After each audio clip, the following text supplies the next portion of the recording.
Cuplikan yang sedang kalian saksikan ini memperlihatkan beberapa tentara yang sedang mengejar seseorang yang nampaknya ingin mencoba untuk kabur.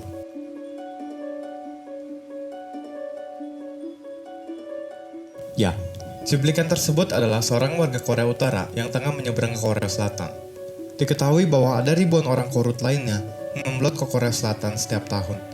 Dan bahkan, di tahun 2017, angka pemblotan tersebut sudah mencapai 31.093 orang. Wah, banyak ya. Lalu pertanyaannya adalah, mengapa ada dua Korea? Dan mengapa banyak sekali orang Korea Utara yang akhirnya memblot ke Korea Selatan? Well, pada awalnya, Korea Utara dan Korea Selatan itu juga satu, sama seperti kebanyakan negara pada umumnya. Dan bahkan seperti yang kalian tahu, mereka itu memiliki bahasa yang sama, kultur yang sama, dan bahkan ras yang sama juga. Dan persamaan mereka itu telah disatukan oleh puluhan kerajaan dan kekaisaran selama berpuluh-puluh abad lamanya, mulai dari kerajaan Silla dari 57 sebelum Masehi, hingga sampai Korea diduduki Jepang pada tahun 1910 hingga 1945 pun mereka masih menjadi satu kesatuan. Lalu, bagaimana kekaisaran serta kerajaan yang telah mengikat persatuan orang Korea ini tiba-tiba terbelah? Jawaban adalah perang, dan lebih banyak perang lagi. Mulai dari lokasi geografisnya yang strategis dan sumber daya alam yang tertanam di bumi pertiwinya adalah hanya beberapa alasan mengapa semenanjung Korea ini begitu spesial dan unik di mata negara lain. Sehingga permasalahan inilah yang menyebabkan banyak sekali terjadi perang di semenanjung Korea. Mulai dari perang Cina-Jepang pertama pada tahun 1894 hingga 1895, yang mana pada saat itu Korea merupakan sebuah kerajaan yang nasibnya digantungkan kepada Kekaisaran Qing. Nah, buat kalian yang belum tahu siapa itu Kekaisaran Qing, jadi Kekaisaran Qing itu adalah kakek dari negara Tiongkok atau Cina yang sekarang.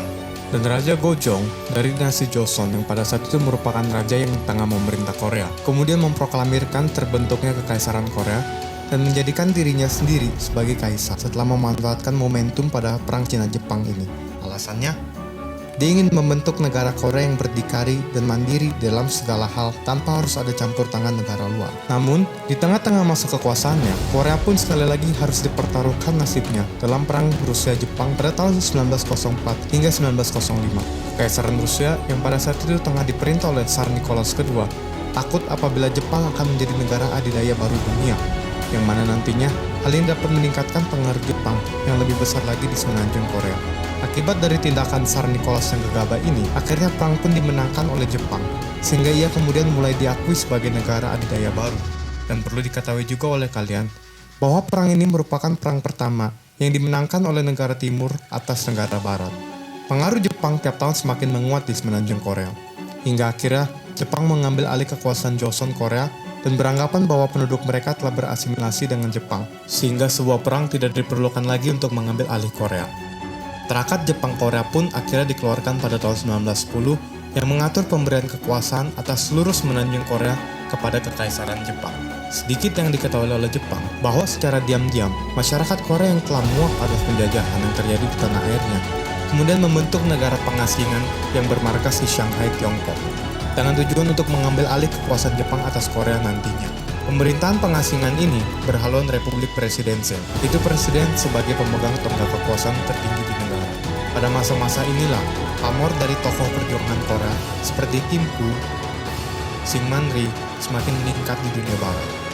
Setelah Jepang menyerah tanpa syarat kepada sekutu pada 15 Agustus 1945, terjadi kekosongan kekuasaan atas semenanjung Korea. Kesempatan ini pun digunakan oleh para negara sekutu yang kemudian membagi daerah Korea tersebut menjadi dua bagian berdasarkan asas paralel ke-38, yakni harus membagi semenanjung Korea menjadi dua berdasarkan arah bujur 38 lintang utara.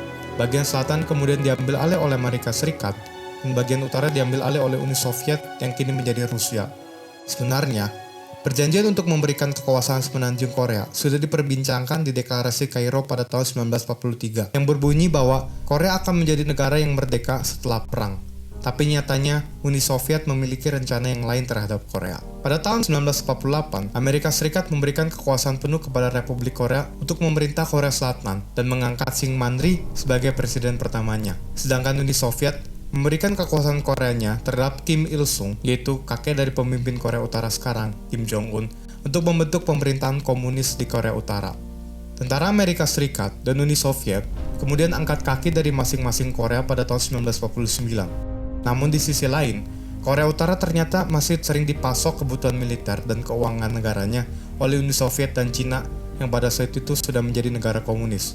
Tidak seperti saudaranya, Korea Selatan, yang pada saat itu sudah dilepas dan sudah tidak dibantu lagi oleh Amerika Serikat atau sekutu lainnya. Dan bantuan yang diberikan kepada Korea Utara tersebut tidak nanggung-nanggung. Uni Soviet dan Cina bahkan memberikan pesawat tempur, tank, hingga persenjataan dari mulai yang terkecil hingga terbesar untuk Korea Utara. Dan apa maksud dari pemasokan kebutuhan militer ini? Ternyata terdapat motif tersembunyi di balik baiknya Uni Soviet dan Tiongkok terhadap Korea Utara, yakni agar mereka dapat dengan mudah untuk menguasai Korea Selatan dan memperkuat kekuatan komunisme di semenanjung Korea. Hingga akhirnya pada tahun 1950, perang pun meletus antara Korea Utara dan Selatan, di mana perang ini akan terkenal dengan sebutannya Perang Korea. Hal tersebut terjadi setelah Joseph Stalin, pemimpin Uni Soviet, kemudian memerintahkan Kim Jong-il untuk melewati garis paralel 38 dan melakukan invasi terhadap Korea Selatan. Pada saat itu, Stalin beranggapan bahwa Amerika Serikat tidak akan ikut campur dalam hal ini. Namun anggapan dirinya salah. Kemudian secara diam-diam PBB atau Persatuan Bangsa-Bangsa mengirim pasukannya yang mayoritas terdiri dari tentara Amerika Serikat dan Inggris untuk membantu Korea Selatan dalam menghadapi serangan Korea Utara. Tentara sekutu PBB ini pun dikomandoi oleh Jenderal MacArthur. Joseph Stalin yang akhirnya tahu bahwa Amerika Serikat akan terlibat langsung dalam perang, lalu secara tertutup melakukan pertemuan dengan Kim Jong-il. Keduanya kemudian berdiskusi tentang Perang Korea. Joseph Stalin pada saat itu mengatakan bahwa dirinya dan Uni Soviet tidak mau ikut terlibat secara kontak langsung dengan Amerika Serikat. Karena Joseph Stalin paham betul bahwa Amerika dan Uni Soviet merupakan kekuatan adidaya pada saat itu. Dan apabila mereka terlibat kontak langsung dalam perang, maka konsekuensinya adalah Perang Dunia Ketiga. Singkat cerita, pasukan Korea Utara kini sudah hampir menduduki seluruh semenanjung Korea. Namun, di detik-detik terakhir Korea Utara harus menerima kekalahan akibat dari jalur supply-nya yang disabotase oleh teman lama kita, Jenderal MacArthur. Oleh sebab itu, tentara Korea yang berada di garis depan kemudian tidak mendapatkan supply lagi. Kesempatan ini pun dimanfaatkan oleh MacArthur. Beberapa bulan berlalu dan ia hampir menguasai seluruh Korea. Tetapi lagi-lagi, Cina yang sebelumnya jarang disebutkan, kemudian memerintahkan pasukannya untuk memukul mundur pasukan sekutu ke belakang garis paralel 38. Dan pada saat itu, terjadi pertempuran sengit antara Cina, Korut, dan Korsel Amerika. Ironisnya, setelah mempertaruhkan banyak nyawa dalam perang, Korut dan Korsel kemudian sepakat untuk melakukan gencatan senjata. Dan luas wilayah negara pun sama seperti sebelum perang. Secara teknis, Korsel dan Korut masih berperang hingga sekarang, karena perjanjian yang mereka tanda tangani adalah gencatan senjata, dan bukannya perjanjian perdamaian. Oleh karenanya, kedua negara pun sepakat untuk membangun zona demilitarisasi di antara garis paralel 38 yang memisahkan kedua negara yang berseberangan paham tersebut. Lalu, kenapa banyak sekali orang Korea Utara yang memblok ke Korea Selatan? Seperti yang kita ketahui, bahwa keadaan di antara kedua negara tersebut sangatlah berbeda. Korut dengan paham negaranya yang berhaluan sosialis komunis dan dipimpin oleh gaya kepemimpinan diktator totaliter yang memiliki ekonomi tersentralisasi, serta Korsel yang berhaluan demokrasi liberal seperti Amerika Serikat yang memiliki presiden sebagai pemegang kekuasaan tertinggi dan dengan pasarnya yang bebas.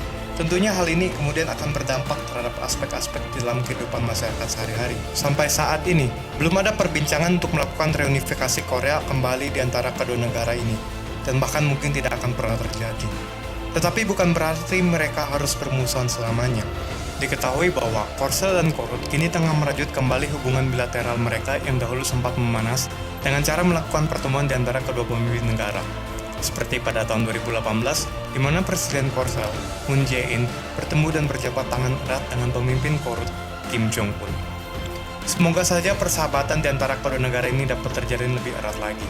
Karena lagi pula, mereka adalah saudara kandung yang memiliki bahasa, ras, dan kultur yang sama. Namun hanya berbeda di dalam pemahaman saja. Sama seperti keluarga pada umumnya, akan ada banyak sekali pertengkaran di dalamnya karena perbedaan pendapat. Namun lantas hal ini seharusnya tidak dijadikan sebagai alasan untuk bermusuhan, apalagi antara satu dengan yang lainnya. Tetapi patutnya hal ini dijadikan sebuah keunikan di dalam keluarga tersebut. Terima kasih buat kalian yang sudah nonton video ini. Mohon maaf apabila saya ada salah dalam menjelaskan, karena kembali lagi, saya hanyalah manusia biasa. Dan kalian bisa juga tekan like kalau suka dengan video ini. Dan jika kalian ingin saya untuk membahas sebuah cerita sejarah lainnya, bisa langsung saja komen di bawah, agar nanti saya bisa buatkan videonya. Dan buat kalian yang baru saja mampir ke channel Foxtrot History, jangan lupa buat subscribe channel ini. Karena dengan hal tersebut, maka kalian akan semakin memotivasi saya untuk membahas informasi-informasi sejarah lainnya. Dan tidak lupa juga, untuk kalian yang mungkin berkenan, bisa juga untuk mampir ke channel Foxtrot Gaming. Akhir kata, saya Foxtrot History mengundurkan diri dan semoga kita berjumpa lagi. Peace out.